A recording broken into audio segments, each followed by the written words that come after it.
সামনের মাসে কোরবানি ঈদ, বিশ্বব্যাপী কোরবানি ঈদ মুসলমানদের জন্য একটি ওয়াজিব ব্যবস্থা পালন।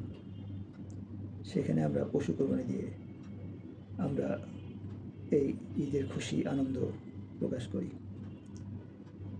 কিন্তু পশু তো আমরা কোরবানি দিই, কিন্তু প্রত্যেক মানুষের মধ্যে যে পশুত্ব আছে, যে আমিত্ব আছে, যে অহংকার আছে, যে দুশ্চরিত্র আছে বা অন্য যত কিছু আমাদের শয়তান প্রদত্ত যে কুমন্ত্রণাগুলো আছে, সেগুলি কোরবানিকে দিতে পারি। আল্লাহ তাআলা কোরবানির বিধান তো সেই কারণে করছে।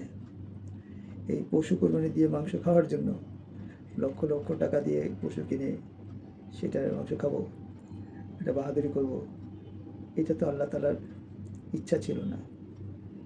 তো আমরা সেখান থেকে অনেক পিছনে চলে আসছি, অনেক পিছনে।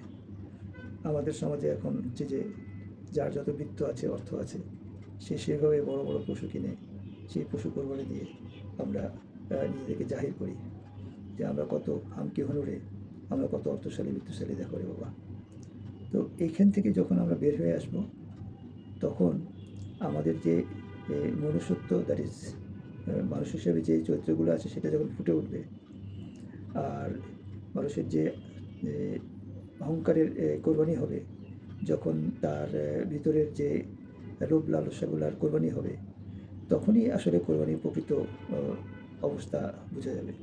মানে তখনই আল্লাহর কাছে কোরবানিটা কবুল হবে। আর আমরা তো একটা পশু কোরবানি দিয়ে মনে করলাম যে বাহবা কত, যে আমার কোরবানি কবুল হয়ে যাবে। আল্লাহর কাছে এত বড় বড় দোয়া চাই, আল্লাহ আমার কোরবানি কবুল করে দেবে। আসলে কোরবানিটা যে কী, কোনটা যে আপনাকে কোরবানি করতে হচ্ছে, করা উচিত, করা দরকার, সেইটা আমরা ভুলে গেছি। আমরা কোরআন পড়ি না, কোরআন মুখস্থ করি।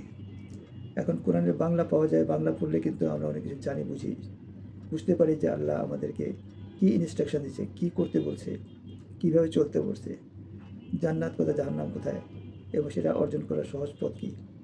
আর আমরা ওই নামাজ পড়ে এত বড় বড় দোয়া চাইলে পরে সেটাকে মনে করি যে খুব ফায়দা। এইসব ফায়দা তো আসলে কোরআনের মধ্যে দেওয়া নাই। আর সমবেত যে কী বলে, দোয়া করার কোনো নাই, এক্সাম্পল নাই, নবীরা করেন নাই। তো এগুলো আমাদের দেশের এই যে আলেম সমাজ থেকে হাজির করছে। তো এইগুলা অনেক কন্ট্রাডিক্টরি কথাবার্তা, বলতে চাচ্ছি না। তো এখন যেটা চাচ্ছি যে আমাদের এই যে কোরবানি আসছে, আমরা নিজেদেরকে কোরবানি করি।